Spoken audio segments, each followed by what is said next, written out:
Hello, I'm Johnny Ball, and I want to introduce you to Thomas Salter's world of microscopy.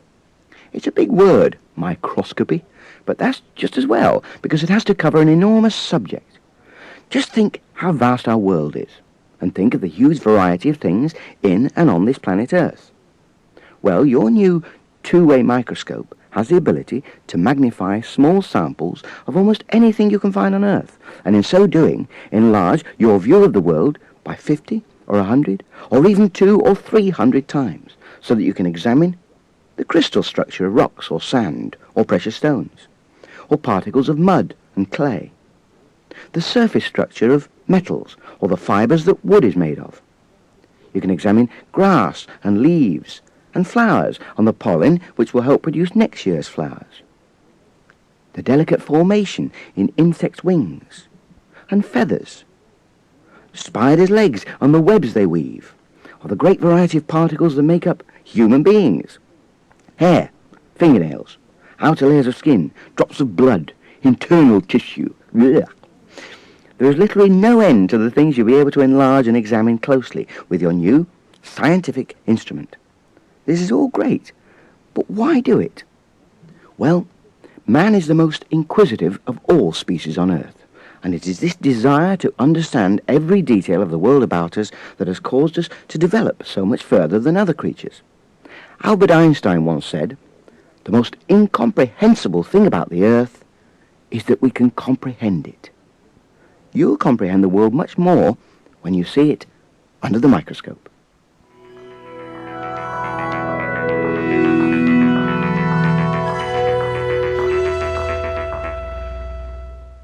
The first discovery of magnification must have occurred many thousands of years ago, completely by accident, because some primitive man must have one day noticed that a single raindrop, under the right conditions, will magnify a section of leaf absolutely beautifully. The oldest known manufactured lens was found at Nineveh in what is now Iraq, and is almost 2,000 years old. But the first mention of lenses comes from an English monk, Roger Bacon. He was a Franciscan friar. What would you expect with a name like Bacon? Anyway, he first wrote of the practical use of convex lenses to cure long-sightedness. That was around 1268. Around 1517, concave lenses were used, and in 1590, a Dutchman called Jensen invented a compound microscope. Compound means it's got more than one lens. Jensen was a spectacle maker, but the most spectacular discovery in microscopy was the single-lens microscope of another Dutchman, Antony van Leeuwenhoek. Leeuwenhoek simply copied the raindrop principle of magnification, but he ground the single raindrop-like lens himself, and he did it so accurately he was able to magnify things to around 300 times normal size. Now that was in 1673, but to this day no one actually knows how the man used it to such a great effect, for he managed to discover dozens of things people never knew existed. The corpuscles in blood, for instance, the structure of muscle tissue and saliva, and most important of all, the existence of bacteria. His microscopic discoveries were so revolutionary that it wasn't for another 200 years that they were fully appreciated.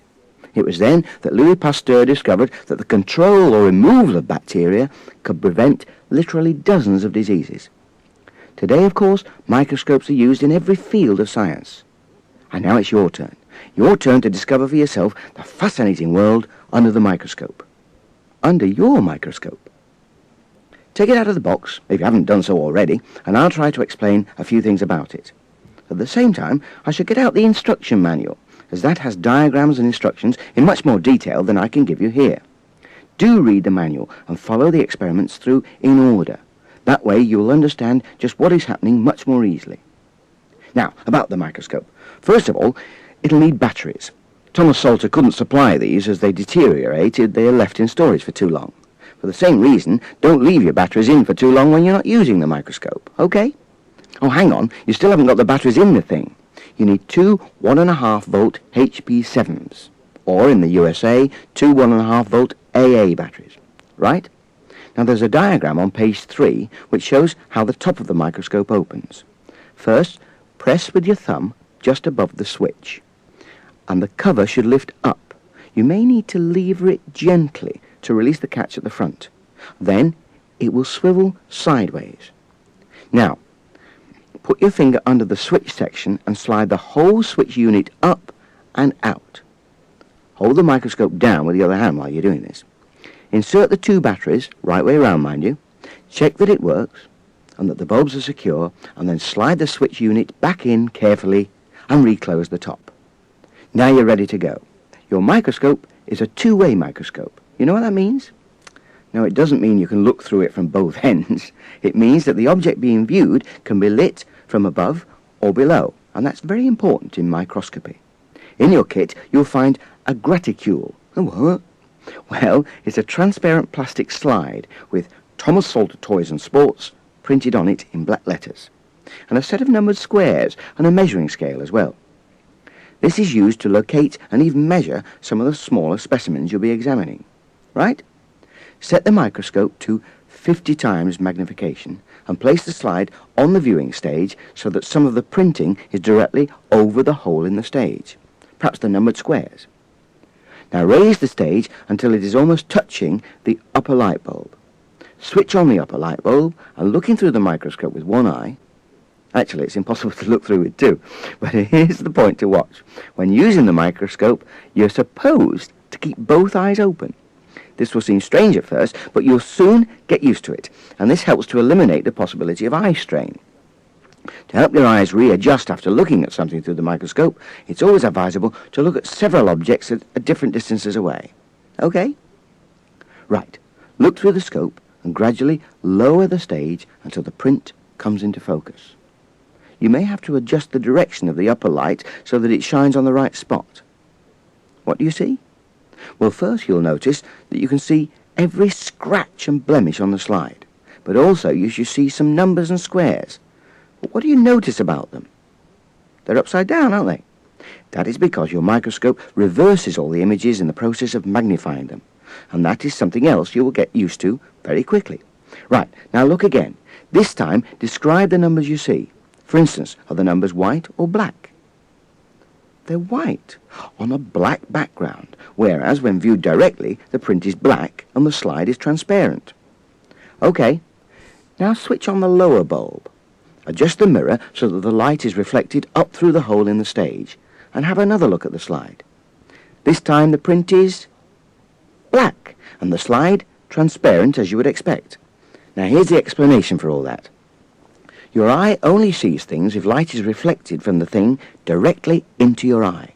When transparent specimens are lit from below, the light travels directly through the transparent parts, and any parts through which the light cannot travel, like the print, appear black. However, when lit from above, the light travels straight through the transparent slide and doesn't reflect up to your eye, so the plastic appears black, whereas the black print does reflect the light and therefore appears illuminated and apparently white. Incidentally, while you have something in focus, you'll find that if you want to move the object slightly, the way to do it is to actually rotate the lens turret just a little bit. Have a go.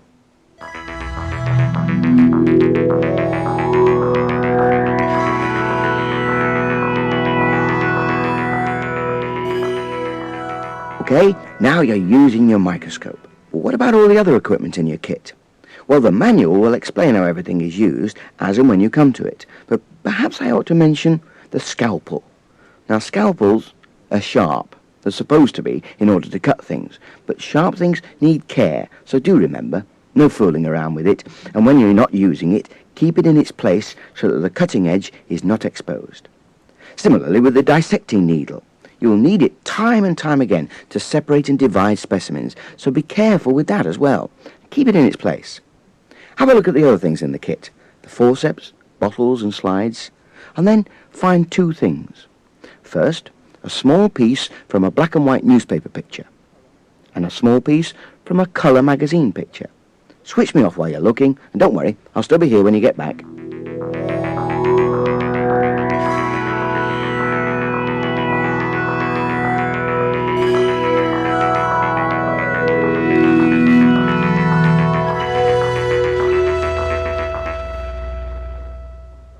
Hello, is that you again? I was just nodding off. Now, what were we doing? Oh, I know, pictures from newspapers. Now, what you really need is a picture with a mixture of light areas and dark areas, quite close together. Now, as small pieces of newspaper can be hard to manage, they stick to things or curl up, why not make a wet plate of your specimen? It's simple. Place the object, that's a piece of newspaper, on the glass slide, and using the eyedropper, drip just a few drops of water onto the specimen. Now take a cover slip and place it on edge so that the touching edge touches the edge of the water on the slide. Now lower it gently using the dissecting needle to help you. If you get air bubbles under the slip cover, you must try again with a drop more water. If you use too much water, don't worry, dry off the wet mount with blotting paper. Okay? Switch off again while you do it, and when you've done that, do the same with the colour picture, and then we're ready for the next stage. You see, I don't want to tell you what happens. I want you to discover all this for yourself.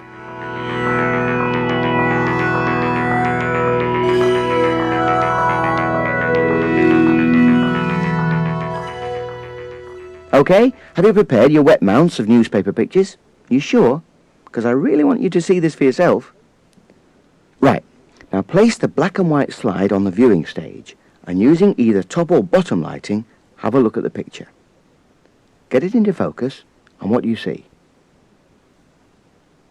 Well, I never did. Now look at a lighter or darker area. Look again, and what do you see? Ha! Good heavens above. That means that the whole thing is made of... Well, if you haven't seen it before, it really is a surprise. Now try the same thing with the colour picture.